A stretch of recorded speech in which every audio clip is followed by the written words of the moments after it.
చెలో వరంగల్ అంటూ జగిత్యాల పిడికిలి బిగించింది. బీఆర్ఎస్ రజతోత్సవ సన్నాహక సమావేశానికి అద్భుత స్పందన లభించింది. ఎమ్మెల్సీ కల్వకుంట్ల కవిత ఈ మీటింగ్ లో పాల్గొని గులాబీ శ్రేణులకు దిశానిర్దేశం చేశారు. రేవంత్ సర్కార్ పై కవిత ఫైర్ అయ్యారు. హామీలను అమలు చేయకుండా తెలంగాణ ప్రజలను కాంగ్రెస్ మోసం చేసిందని మండిపడ్డారు. బీజేపీ కూడా మోసపూరిత విధానాలతో వంచన చేసిందని దుయ్యబట్టారు. తెలంగాణను కాపాడేది కేవలం బీఆర్ఎస్ మాత్రమేనని తేల్చి చెప్పారు. రజతోత్సవం అంటే గులాబీ పండుగ మాత్రమే కాదు, ఇది యావత్ తెలంగాణకు పండుగ అని స్పష్టం చేశారు కవిత.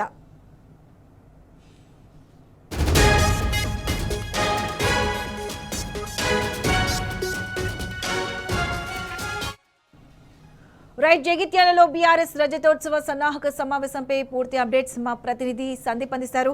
సందీప్, చెప్పండి, బీఆర్ఎస్ రజతోత్సవ సన్నాహక సమావేశానికి జగిత్యాల సిద్ధమైంది.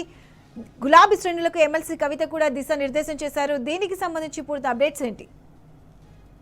జిల్లా వ్యాప్తంగా ఇప్పటికే ఇటు కోరుట్ల నియోజకవర్గం అలాగే ధర్మపురి రెండు ప్రాంతాల్లో కూడా ఇప్పటికీ ఈ సమావేశాలు పిన్నెలకి సంబంధించి సన్నాహక సమావేశం ముగిసింది. ఇవాళ ఎమ్మెల్సీ కవిత నేతృత్వంలో ఇవాళ జగిత్యాల నియోజకవర్గానికి సంబంధించిన సన్నాహక సమావేశము బీఆర్ఎస్ పార్టీ భవన్ లో కొనసాగింది. ఈ సందర్భంగా ఎమ్మెల్సీ కవిత ముఖ్య అతిథిగా హాజరు కాగా పెద్ద సంఖ్యలో కూడా జగిత్యాల నియోజకవర్గం నలుమూలల నుంచి కూడా ఇవాళ బీఆర్ఎస్ శ్రేణులు తరలి వచ్చారు. ఈ సందర్భంగా ఎమ్మెల్సీ కవిత కీలకమైనటువంటి అంశాలను ప్రసంగించారు. ఎందుకంటే బీజేపీకి అలాగే కాంగ్రెస్ కి రెండు పార్టీలకు కూడా ప్రత్యామ్నాయ పార్టీ బీఆర్ఎస్ పార్టీ అని జగిత్యాల నియోజకవర్గంలో కూడా బీఆర్ఎస్ పటిష్టంగా ఉందని, ఎందుకంటే మొన్నటి ఎన్నికల్లో కూడా బీఆర్ఎస్ పార్టీ జగిత్యాల గెలుపొందగా ఇక్కడ ఉన్నటువంటి బీఆర్ఎస్ టికెట్ పై గెలిచిన ఎమ్మెల్యే సంజయ్ కుమార్ ఆయన పార్టీ ఫిరాయించాడు, ఆయన వెళ్ళిపోయినంత మాత్రాన ఒరిగేది లేదని కార్యకర్తలు అయితే పటిష్టంగా ఉన్నారు. కార్యకర్తలే తమకు బలమంటూ వారందరినీ కూడా ఉత్సాహపరిచారు. ఈ కార్యక్రమానికి సన్నాహక సమావేశానికి పెద్ద సంఖ్యలో కూడా శ్రేణులు హాజరు కావడంతో ఈ సభ ఇవాళ మీటింగ్ అయితే విజయవంతమైంది. జగిత్యాల నియోజకవర్గం నుంచి పెద్ద సంఖ్యలో కూడా హాజరవుతామని సందర్భంగా ఎమ్మెల్సీ కవితకు చెప్పడం జరిగింది. అయితే ఇప్పుడు ప్రస్తుతం ఉన్నటువంటి పరిస్థితుల్లో ఖచ్చితంగా ఏ ఒక్కరిని కదిలించినా, ఏ ఒక్క నాయకుని, ఏ ఒక్క ప్రజలను కదిలించినా కూడా బీఆర్ఎస్ పార్టీ గురించి చెప్తున్నారు. ఎందుకంటే ఏ ఒక్క హామీ నెరవేర్చలేదు. ఒక ఫ్రీ బస్సు తప్ప, ఫ్రీ బస్సు పేరుతో బస్సులు పెంచాల్సింది పోయి బస్సులు తగ్గించారంటూ కూడా మాట్లాడారు.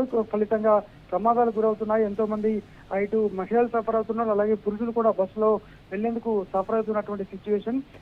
రైతులు ఇబ్బందులు పడుతున్నారు.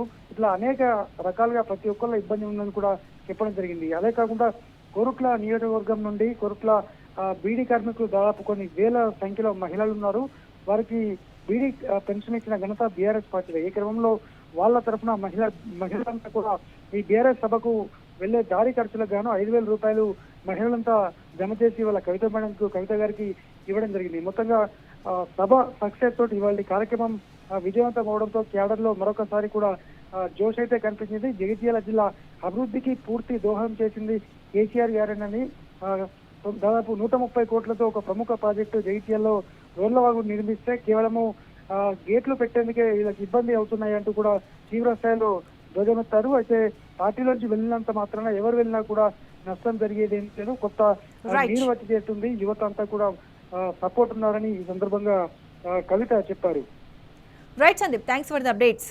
బీఆర్ఎస్ రజతోత్సవ సన్నాహక సమావేశానికి జగిత్యాల నుంచి అద్భుత స్పందన వస్తుంది.